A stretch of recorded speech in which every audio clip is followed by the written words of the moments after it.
Today I am talking about PMS, premenstrual syndrome. You might have known it as PMT, premenstrual tension.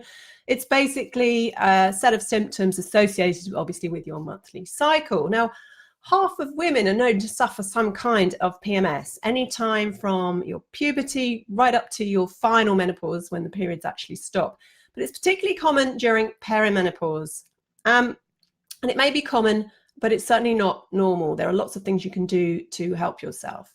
So what symptoms are we talking about? Well, there are lots of them. We are talking about facial breakouts, acne, sore breasts, fatigue, water retention anywhere over the body, bloating, constipation, diarrhea, digestive issues, headaches or migraines, backache, joint pain, cravings, especially those sugar and carb cravings, mood swings, depression and anxiety, and brain fog, and lots of other symptoms. It goes on, but we're talking generally around from 2 weeks, mid-cycle to the last 2 weeks of your cycle. But again, during perimenopause, that can really vary. I've had some women saying to me that they just feel PMS all the time. So it can obviously vary, and often it disappears once your period arrives. And some people say that it just feels like such a relief when they finally get their period. There is a more severe form of PMS called PMDD, premenstrual dysphoric disorder, that affects roughly around 5 to 8% of women, and this is just more severe symptoms, so it can be pretty debilitating. So what's causing our PMS? Well, it's not just hormones. There are lots of things behind PMS, and it can be a real indication that some of these things aren't in their top optimal form. So obviously we're talking about estrogen and progesterone imbalances throughout the month.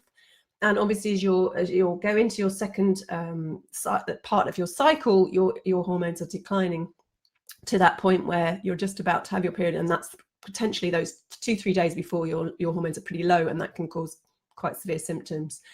Now, what affects your estrogen and progesterone imbalance or balance? Obviously your liver has a big impact. If you have a sluggish liver, your detoxification processes aren't working properly, then those hormones are going to hang around longer than they should.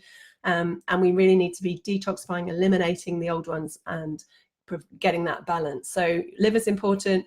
Blood sugar balance is very important. If your blood sugar's out, then we can have an excess of insulin, that fat storing hormone, but that blood sugar regulating hormone. And insulin can be quite inflammatory, so it can also increase estrogen. So it just makes it can exacerbate those symptoms if your blood sugar is all over the place. Nutrients, very important. So if you're low in magnesium, in B vitamins, in vitamin D, if you're low in minerals, that can really affect your menstrual cycle throughout the month and make things worse. Serotonin is another one. If you're low in serotonin helps us deal with pain. It helps our mood, obviously, and it helps with cravings and things like that. So when we're low in serotonin, this can exacerbate the PMS symptoms as well. Stress, massive one. Always talk about it. It's always in my lists. But it does because of cortisol. So cortisol will knock out all your sex hormones, whether they're up or down. So we really need to be managing our stress, because it has a big impact, and especially if we're going through perimenopause, which is another stress on the body. Gut health, really important. If you've got anything going on there, gut and hormones are completely linked. So if things aren't right in the gut, then the hormones can be more out. And if your hormones are out, then gut health can be impacted as well. So they work together. So we really need to work on both. And then weight as well. If you're overweight or obese, that can impact your PMS, make it worse. But equally, if you're underweight, this is often associated with things like amenorrhea, which is missing periods. So you can go without, and that can be a factor. So what do we do about it? What are the natural solutions? Obviously, we need to be eating well. So we want to be balancing that blood sugar, keeping nice and stable throughout the day. How do we do that? Well, we eat lots of real whole foods. We eat lots of healthy fats with every meal, so that fills us up and doesn't produce a blood sugar dip. We want protein with each meal, and we want to go for the low GL carbs, the complex carbohydrates, the brown rice, the sweet potatoes, that kind of thing. There's lots and lots of vegetables. Vegetables will help to balance your blood sugar, but they'll also help your gut bugs. If eating like that is difficult for you, it's tricky for you, if you're really busy or stressed or have a job where you can't get healthy foods, or it's just too much for you, then a really neat trick is to have a daily green smoothie. That will get all your nutrients in first thing, and basically balance your blood sugar for the day as well, so you're less likely to go for those carbs later on. Snacks, if you're going to snack, I usually say try not to snack, because that doesn't help with weight or energy or blood sugar. However, in that week running up to your period, you might want to snack just to keep everything stable. And the snacks you should go for are the protein and fats, so the nuts, the seeds, the hummus, the veggies, and low sugar fruit if fruit's your friend as well. Now, other kinds of food that help. Flax seeds are very helpful. They help to balance the estrogen, but the really great thing about flax seeds is they also help your gut. They help to move things through the gut and keep that elimination process going. So flax seeds are very important. I'd say 1 to 2 tablespoons of milled flax seeds a day. Seed cycling, if you've ever heard of that, can help, not always, but it might be worth a try for you. First 2 weeks of your cycle, if you eat flax and pumpkin, that helps to increase and balance the estrogen. And then the second 2 weeks, you're looking at sesame and sunflower, because they've got the zinc and vitamin E to help produce your progesterone. Second thing to do is to support your liver. So obviously especially in that last 2 weeks, you want to be reducing the caffeine, the alcohol, and the processed and the sugar, and then making sure you're really hydrated, so important.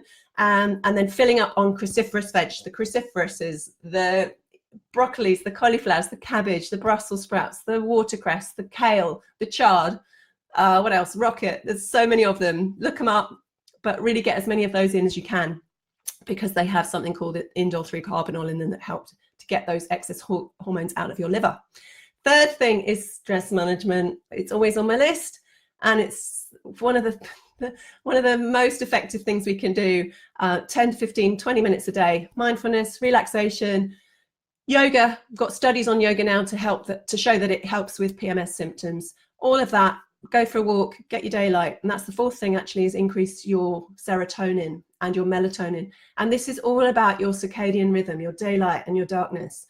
So daylight helps us produce serotonin, and we know serotonin helps with our pain, our mood, and our cravings. So we want good serotonin. So daylight, and it's so important during the winter when it's dark all the time, to just get that daily exposure to daylight, whether that's just going out at lunchtime for a walk or whatever works for you. But just show your body that it's daylight, because sometimes we go to work in the dark, come back in the dark, and we sit in an office all day, and the body doesn't know where it is. So serotonin helps with the daylight, and then it converts to melatonin at night when it gets dark. So you've got to be sure that your bedroom is nice and dark. Get rid of all the artificial light. Don't go to bed too late so you get that early cycle in, and avoid those gadgets and screens at least 2 hours before you go to bed, so that your body can kind of realize that it's nighttime and produce that melatonin, and that will give you a really good night's sleep. Number 5 is support your gut. I said, the impact of your gut on your hormones is really real. So we want to be making sure our digestion is as best as we can get it. So chew your food. We forget to chew. That's the first phase of digestion, and you need to be chewing more. We're all busy. We wolf down our lunch, don't we? And forget to actually just chew it and don't swallow it whole. Eating more probiotic foods really helps. Your live yogurts, your sauerkraut, your kefir and kombucha you can buy in the supermarkets now everywhere. Make sure you're just getting a little bit of that every day. Diversify your veggies. If you're just eating broccoli and carrots every day, get some extra diversity in there. Try an organic box from Abel & Cole or Riverford. They'll deliver you all kinds of things that you've never used before, and get them into soups and things like that. Hydration, really important. Keep hydrated. That's going to support that whole movement through the gut. If your gut isn't optimal and you have symptoms, or if you've been suffering for a while and you've tried a lot of things and they haven't worked, do get in touch with us. We run an amazing stool test that will identify any underlying gut imbalances, because you really want to get that sorted. Number 6 is supplements. So obviously going to do all that first, and then supplements really, really help to give your body that bit of nutrient boost. B vitamins, really important to get that cycle regulated, but also for your energy and brain function, your detoxification, and it does so much. You want the active forms of B vitamins though, so don't go out and just buy a cheap complex.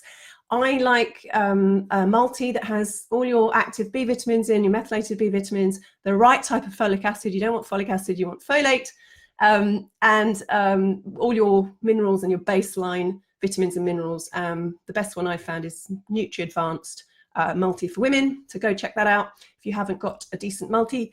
Magnesium is really important. It's your relaxation mineral.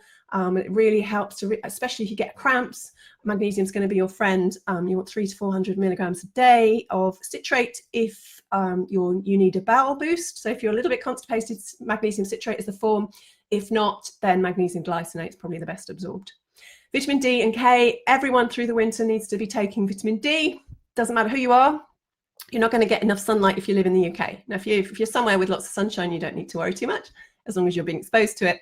But vitamin D is unavailable during the winter in the UK from about October to May. So we need to be supplementing all the time, every week or every day, at least 2,000 IU a day. But again, I'd recommend you get tested to see how much you need. And you must take vitamin D with its cofactors, magnesium and vitamin K2.